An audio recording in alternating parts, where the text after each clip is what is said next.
Welcome back to the Charismatic Voice and to My Choice Tuesday. I recently got to hear the enchanting Floor Jansen sing again with Arion and Sabaton, and I was reminded how much I miss Nightwish. So today we're going to be listening to a song that you recommended many, many times, but it was never the top one. This is Romanticide. And I decided it was time to go back and catch it. So to celebrate the return of Nightwish, I have made a delicious mocktail. It has blackberries muddled with mint, a fresh raspberry syrup, and some sparkly water. It's going to be delicious. I hope you'll grab a drink with me as we celebrate the return of Nightwish. Cheers!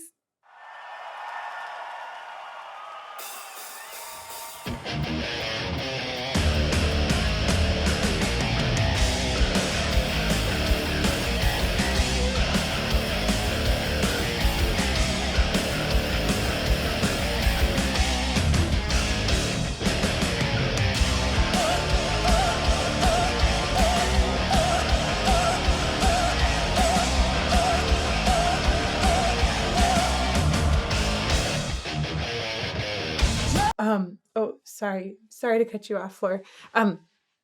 There are a couple things in this intro that I want to talk about that are really cool. First of all, Floor's onsets are really good. They sound very classical in nature. An onset is that moment when air is coming through the vocal tract and it connects with the vocal folds, and the vocal folds go wacka wacka wacka. So the moment that they start going wacka wacka wacka, that is the onset. And it's very highly studied and highly practiced, especially in classical music. If you can get the coordination of the air with the beginning of wacka wacka wacka, or the vibration of the vocal folds, if you can coordinate that right on time, then you're going to have a very efficient sound. It's very important. It's also it's highly studied, partly because it's more likely you'll have better partials and everything throughout the voice. It's a very important moment, essentially. Her onsets sound really, really good. They're clean, and I also like the roundness in her tone. Besides that, I find the instrumental intro fascinating because it sounds like they're playing around with something called the tritone a lot, which is essentially an augmented fourth. If I take these two notes together, these are an augmented fourth. If you go up 1, 2, 3, 4, 5, 6 half steps, that is the augmented fourth. This was considered bad for a very long time. It's very dissonant. You might hear it in horror music. It is called the devil's tone, or the devil's interval quite often. And it was even not allowed in harmony for a long time because the church thought it was very evil sounding. It's very dissonant sounding. It's somewhat aggressive too. It has so much tension, it needs to go somewhere. So right at the beginning in the composition, there's a ton of play with this tritone that I think really builds it up in a fascinating way. Okay. Oops, let's go back. There we go. Beginning.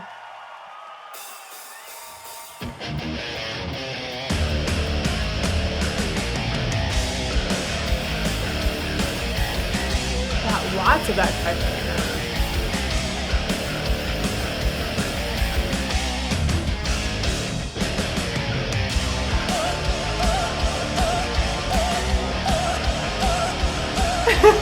Everybody's having so much fun. I love it.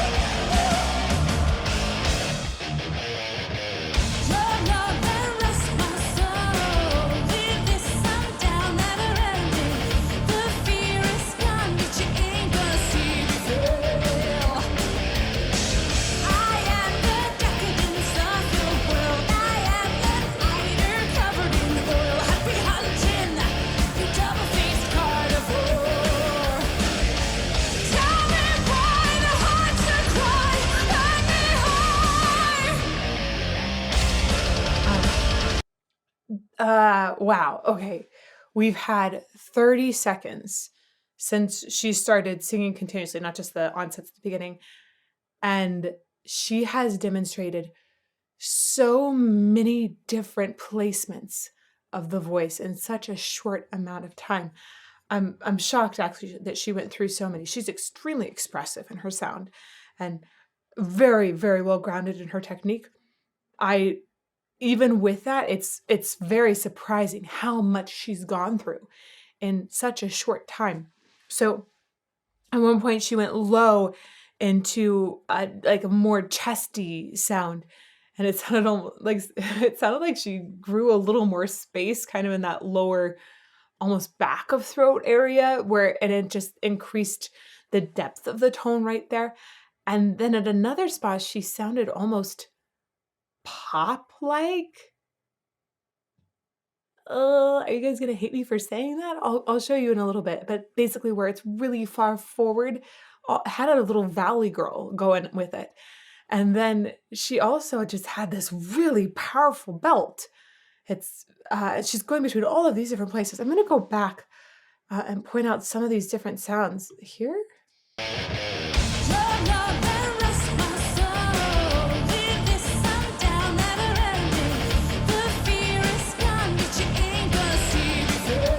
Right there. So at that point, it almost sounds like she grows a little extra pocket right in here, where the addition of space makes the tone a little bit darker. And it also sounds like it gets a little more chest resonance in it, which is very, very interesting. Okay, keep going.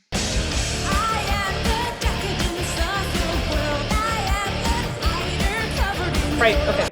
And that's the moment where I think it sounds a little poppy, like maybe even a little Kristen Chenoweth singing Popular. It's a surprising. So expressive. Oh, the distortion there is awesome.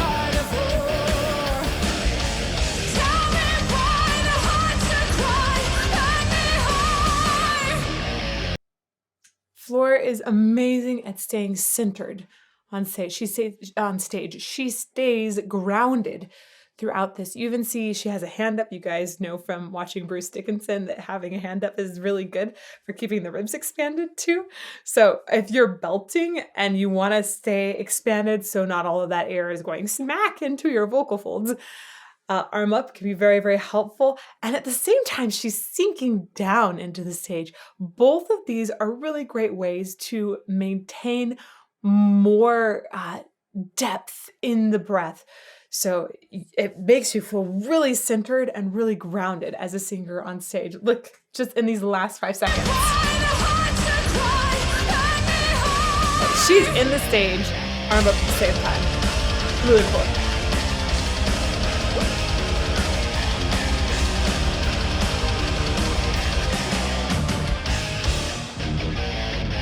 It's cool.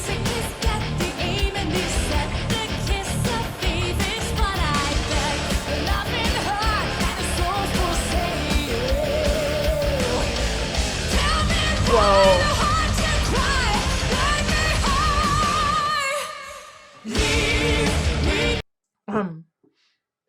I'm excited for the harmony that's coming up there. I just feel still blown away and nuts over how she will add just an extra element of expression in there. The distortion was really awesome when it almost sounds like she's crying out in that higher belted region. She's just, it's a really well connected sound. Oh man, it's hard to put into words how fantastic Floor's voice and technique are. I adore it. I love the way that throughout it all, she still sounds like she has a fundamental balanced tone too. She never loses the floorness of her voice. You always hear floor in her sound, which is really hard to do when you're adding all of these different elements. Sometimes people end up sounding like someone else, and she just sounds like her with a little bit of cherry sauce on top, or here with a little chocolate sauce on top, right? It sounds fundamentally floor, but is expressive in so many ways. Okay, I'm gonna go back a little bit. I know I'm drooling over her voice. It's amazing.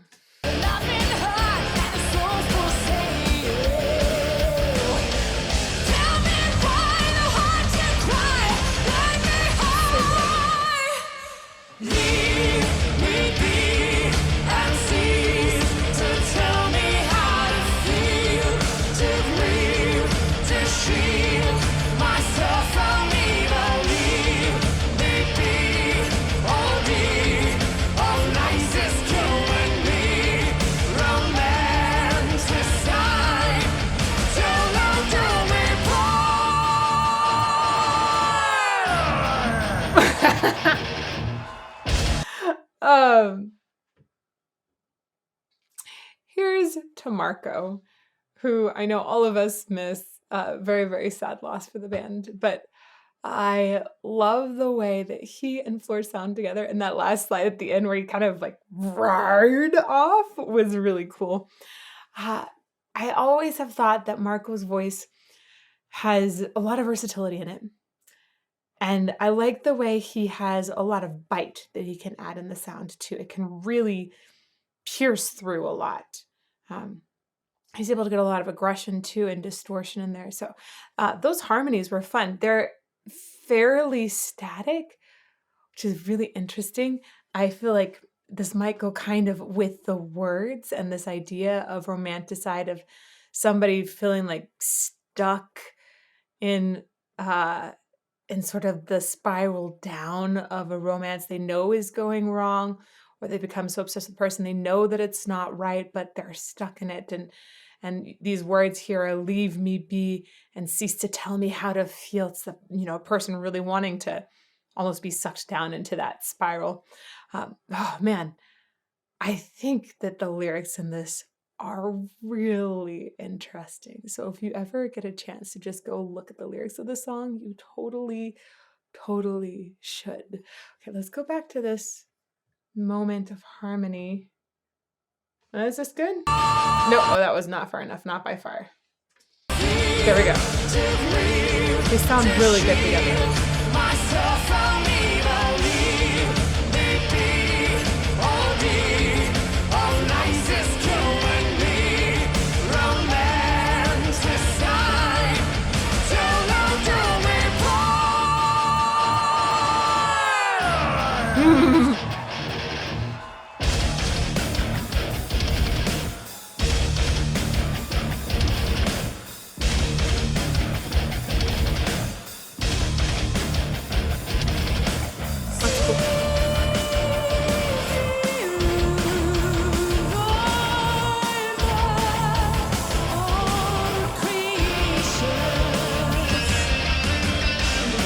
Whoa.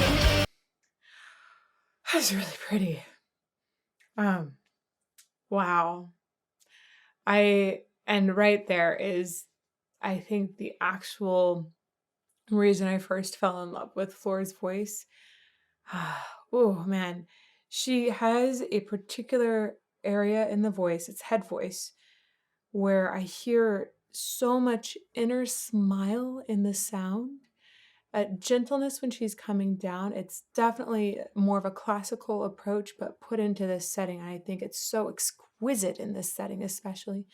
But it sounds like there's essentially lots of space, not in that back lower area that would tend to have more darkness in the sound, but she has, it's like the soft palate is super duper crazy lifted, and up in that area, back there, top back of the throat, there's this inner smile that a lot of singers will talk about, or some people will call it an opening of a second mouth sometimes. And it just, her inner smile is so huge. It creates this area where it sounds like the sound is spinning and marinating. And when it comes out, it has this balance of brightness and warmth. It's angelic and ethereal in quality. It's just really gorgeous. It might have something to do with her mouth shape too. It seems like she has a lot more space in her mouth than a lot of people. Genetics definitely can play a role in this, but she's accessed this area in her sound that is gorgeous. And I could listen to that all day. Let's go back and listen to it again. Oh, this instrumental interlude is really cool. I like the beat set on and the hits on 3 and 7.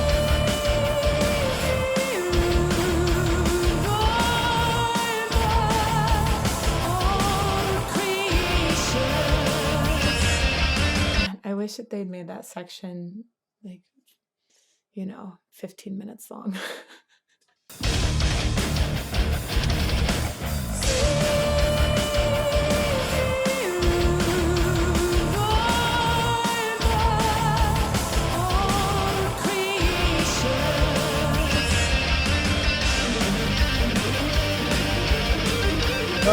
Whoa. I'm going to go back one more time because that start of that guitar solo, I was still drooling over Floor's section. So one more time, and then I'm going to listen to this guitar solo. I swear.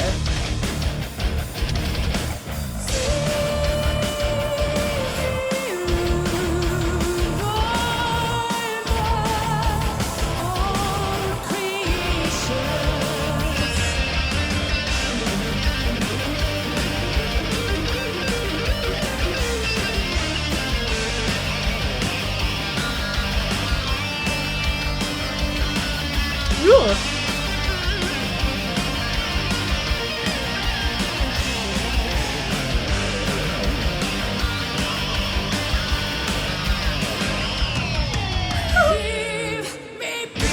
It sounded like a power down at the end, right? Like a power is going out of something. That was cool.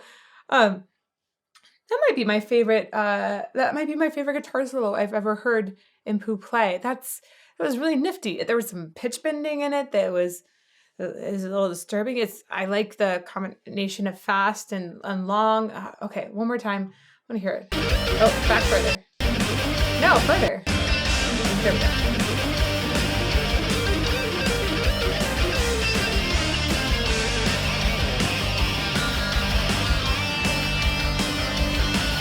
Oh, that was a cool bend out of the long note.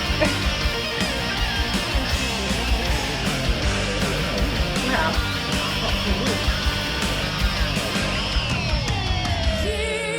That's cool.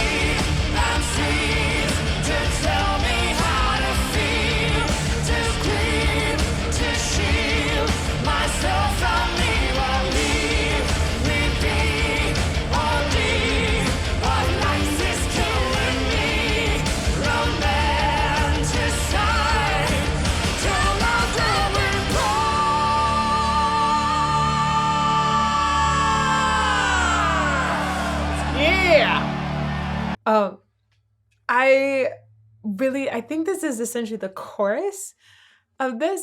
I really am loving the way that you have more static harmonies. I think I mentioned that the first time through as well. There's so much that is moving often in Nightwish songs, especially after this guitar solo where there was so much happening. It was fantastic to have the voices enter right after that. It really took my attention immediately into the chorus. It was a fantastic and abrupt transition. It really worked. And then once we got into this chorus section, I think it's nice to not have too much movement there as a contrast. It's so interesting. A lot of times I would expect a lot more like running around and tearing out the heart from a Romanticide kind of idea, but this actually feels a little more secluded and stuck somehow. I think it's just fascinating how they've chosen to represent that in the harmonies. I get it. I really like it.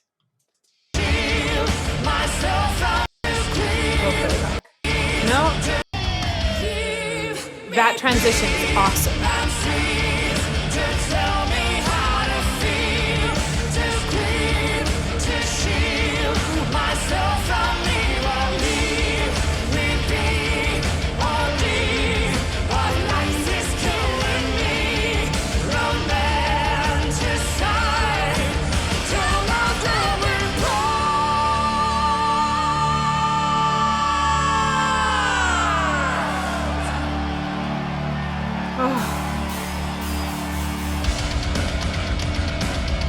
Whoa.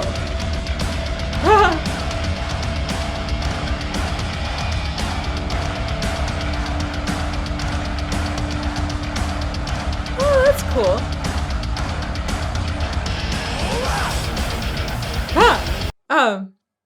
I think earlier in the shorter instrumental break, I'd mentioned that there was a 3/7 thing where he's accenting 3s and 7s, and it's just way more noticeable here. I like this shift. It feels like we're really going somewhere else in the piece. It has a very progressive stamp to it. I also have to talk about how awesome Floor's outfit is.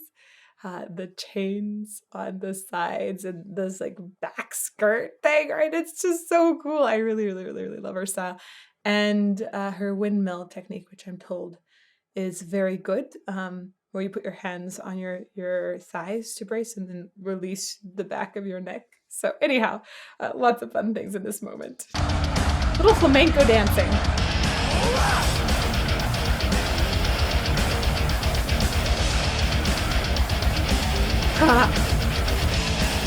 There's always a lava without sense. You need death experience. Heart was bold, now turn to stone. Perfection, my messenger from earth. Chase the one can fly a free stuff, menace for. Who menaces must know where he be. Love that was very cool phrasing. Again, Marco and that bite and the bite with the grit in the sound, both of them.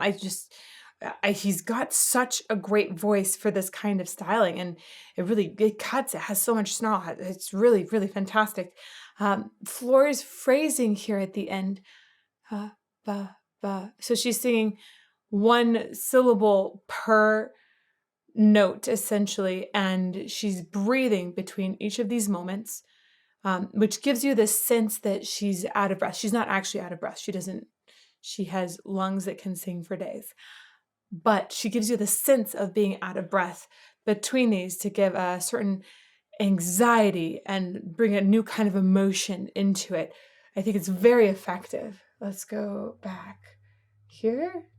More. Yeah. Death always alive, I'm without sense. The near-death experience, heart was full, now turn to soul. Perfection, my messenger forward.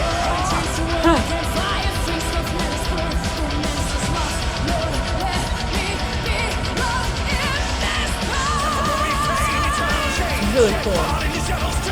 Wow. Intense. Woo! I also think it's so fascinating to hear how this has shifted. I was looking back at the lyrics. It's this dead boy's alive, but without sense. Those are Marco's first words in this section. And before we had a lot more ease. It wasn't even that much ease. There was still a lot of anxiety and tension in the sound, but it wasn't as aggressive as this. And you had that leave me be idea. Even this last phrase, see me ruined by my own creations, it had a little more sadness, I think, in the first part. And now dead boy's alive but without sense makes you feel like somebody's been unleashed, and the music definitely gives you that sense as well. Okay, I'll go back a little bit and then keep going. Yeah, almost scary.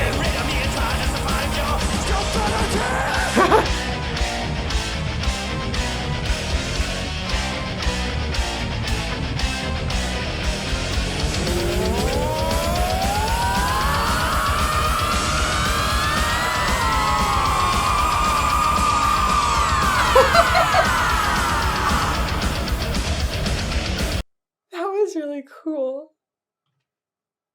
Wait, here? I like the repetition of this.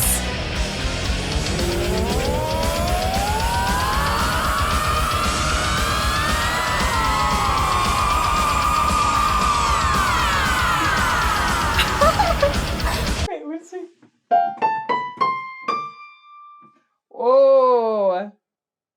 Whoa, she's going up to high D there. Here? No, here. I think this is better.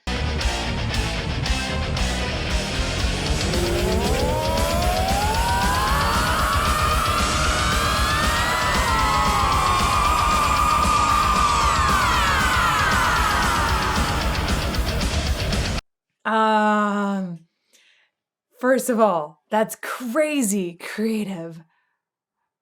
But secondly, slides are one of the ways that a lot of vocologists will essentially assess a voice. And if you can hear a slide that's really smooth throughout a bunch of different registers, that's always extremely, extremely impressive. So hearing Floor slide up that huge range all the way up to a high D or D6, that's crazy. It was really clean too. Like I even had like some bite in the sound up there, which is fun. It almost sounded like a guy screaming that sound up there because it had so much forwardness in it at the same time. Woo! I love the way it sounds like their voices cross at one point. It's just such a technically incredible moment at the same time as creatively astonishing. I don't think I've ever heard anything like that.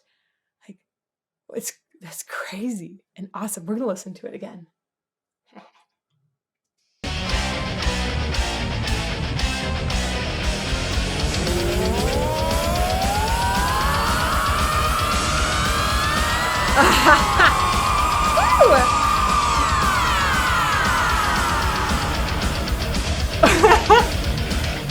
Impu's face was awesome right there.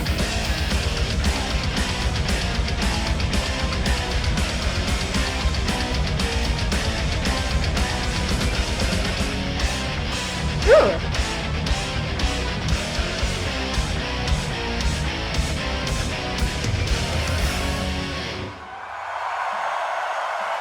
No, it needs to be longer. Okay, we're gonna go back just to this very ending one more time. Listen to the cool offbeats. And Kai, I love that switch up right there. Awesome. What a splendid return to Nightwish. I am in awe of the compositional creativity and the technical proficiency of all of their musicians. Those hits at the end from Kai and the way he'll mix up beats and also just be able to blast through things. It's awesome. Of course, Tuomas, I think, is the mastermind behind the group. And then you have Empu's crazy guitar solo in there. Really awesome. He also had a really fun face after the crazy double banshee slide that happened there. And Marco is amazingly proficient at singing and playing at the same time. And then, of course, Floor. Wow. She's not just talented, gifted. She really uses her instrument in such a respectful and inspired way. I love what she does with her voice, and I love her expressiveness. I love the way that she's able to really bring out text, but she could just sing awe for hours, and I would bask in that glorious, glorious sound, especially when she's got that inner smile thing going on. It's so pretty. It's stupid pretty. Wow. So, that said, if there are any Nightwish songs that we haven't done on the channel yet, can you recommend those in the comments down below? Please, please, please let me know. And also let me know if there are any other artists or songs you would like to hear. You can find me here every Monday, Tuesday, and Friday at 8 a.m. Arizona time. That's when we have our live premieres, and there are no ads during that time, which is awesome. But the best part is we all get to hang out and chat while we debut a new video.